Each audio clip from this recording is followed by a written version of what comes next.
Hello, my name is Cristina Ornelas. My topic today is methane seep communities in deep oceans. So what are methane seeps?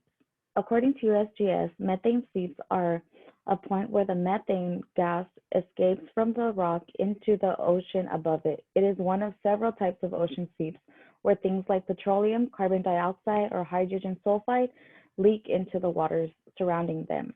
These can also be described as cold seeps, but cold seeps are more carbonate dominant instead of the methane. Later on, I will show you a diagram of their relationship.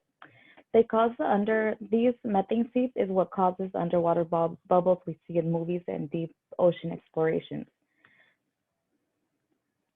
Methane seeps have only been discovered 2 decades ago, so they're predominantly pretty young or fairly young compared to geologic time. They have been identified on both active and passive continental margins in the Atlantic, Pacific, and Indian Oceans, and in the Mediterranean Sea. So they are known worldwide.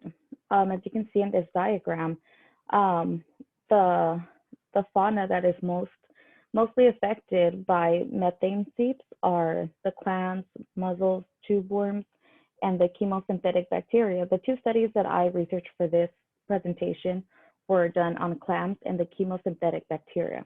On this figure, you can also see where the cold seep carbonates is compared to the methane gas and where the methane gas releases.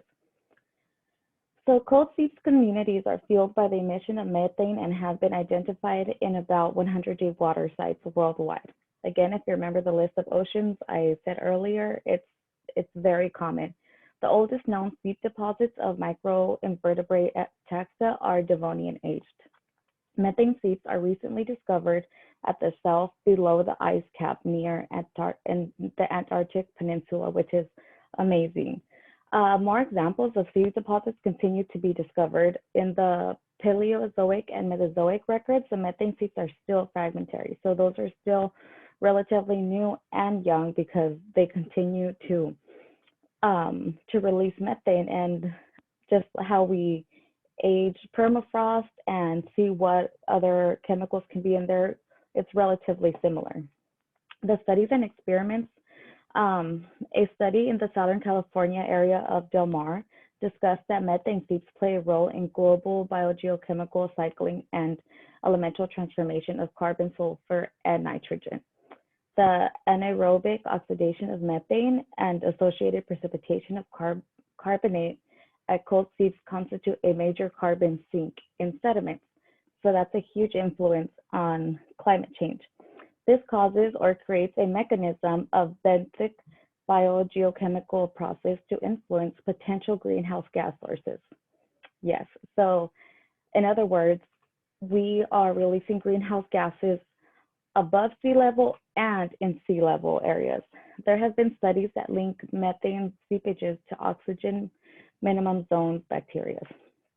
So the study in Southern California showed that there was a relationship of ancient carbonate deposits to methane seepage, and it's established by the geological setting and structural features of the oceanic crust and the rock, the occurrence of low diversity but high abundance of faunal assemblages, the carbonate fabrics, the low carbon-13 values of early diagenetic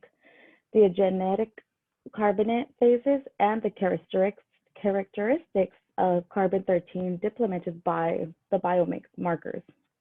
The Chilean margin study, there were several aspects of the Chilean margin suggest the existence of extensive methane seeps, and that's why this study was basically focused on the Chilean margin line. So the report was of vast gas hydrate fields extending from 35 degrees south to the 45 degrees of the margin.